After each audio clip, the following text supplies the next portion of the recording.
Ngisahkeun di hiji kampung aya amang-amang jeung si Ece.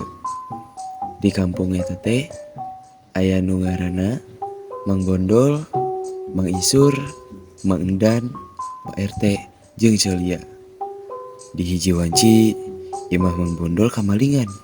Buru-buru mere nyaho ka Mang Isur jeung Mang Endan. Sur, jaga sur.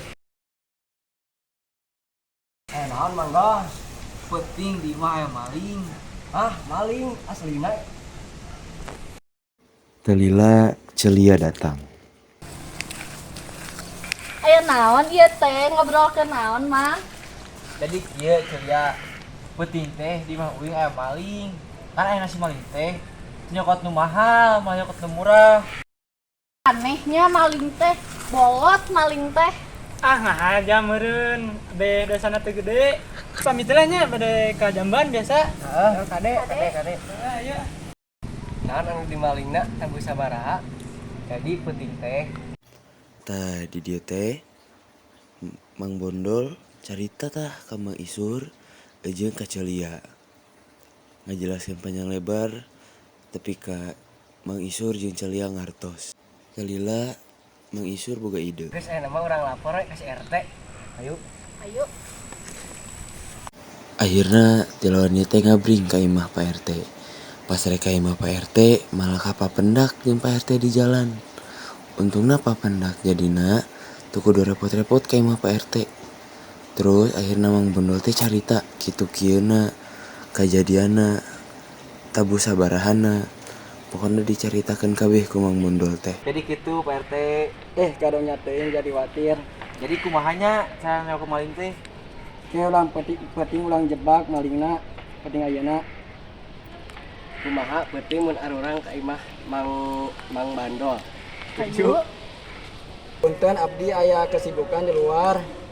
Kudu mangkat ayeuna. Nya atuh. Nya Pak RT. Abdi tilanya. Nya. Punten. Burit-burit amang-amang jeung si Ece tos aya di bumi Mang Bondol. Tos 3 jam maranehna ngadaguan maling.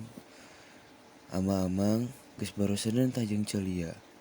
Akhirna Mang Isur anu payuna nundutan mah. Kusabab nundutan Mang Isur minta anter ka Celia. Aduh, ang jajan anter yuk. Warung yang Hayu. Tuluy Mang Isur jeung Celia inggit ka warung. Pas rek ka warung eta, Mang Isur tinggal aya jelema. Aci itu tinggal aja jelema. Mana? Itu ecing we sih gede gitu ketika tinggali. Hayu orang laporkan ke Mang Bondol. Ayo. Bang. Ayo kali itu. Aya naon? Jelema itu. Coba ayo temu ka itu. Ayo.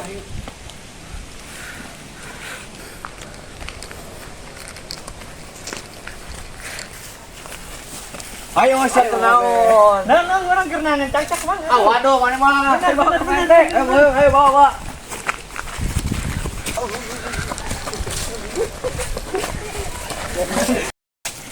Betul Pak RT. Aya naon. Iya, banyak geus katewak. Coba cindungna coba buka. Tah sabari nyaritakeun kieu teh ai Celia mah fokus we ningalikeun ka handap. Teuing tah keur nalikeun naon. Ai pak teh nya Celia teh ningali ka sapatu Mang Isur kos anu bogana Mang Bondol. Iya sapatu Mang Bondol. Lain iman urang nang meuli ti Mang Endan. Keur iraha teh amang meuli sapatu ti dieu. Coba ningali. Ini nggak tuh aya huruf jetan. Iya bener aya huruf jetna. Pengkhianat. Kan jadi lain uing maling teh. Geus aya nama malingna ulang amankeun heula. Teh ulang lapor ka polisi. Saya itu air Pak RT mah turun nuhun. Ya sami-sami. Abdi aya kancelkeun heula isurnya ka polisi. Nya. Sampuranya Mang Endan tos nang dieu.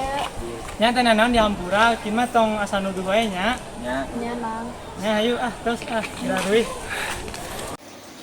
Mang Dan, Mang Bondol jeung Celia tuluy uih kaimahna sewang-sewangan bari ngomongkeun Mang Isur.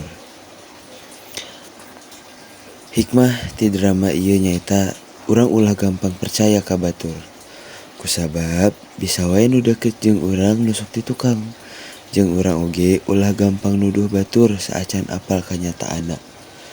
Sakitu wae ti kelompok abdi ti kelas BDP 4. Hatur nuhun kasadayana anu tos nonton drama ieu. Mugi-mugi bisa nyokot hikmahna.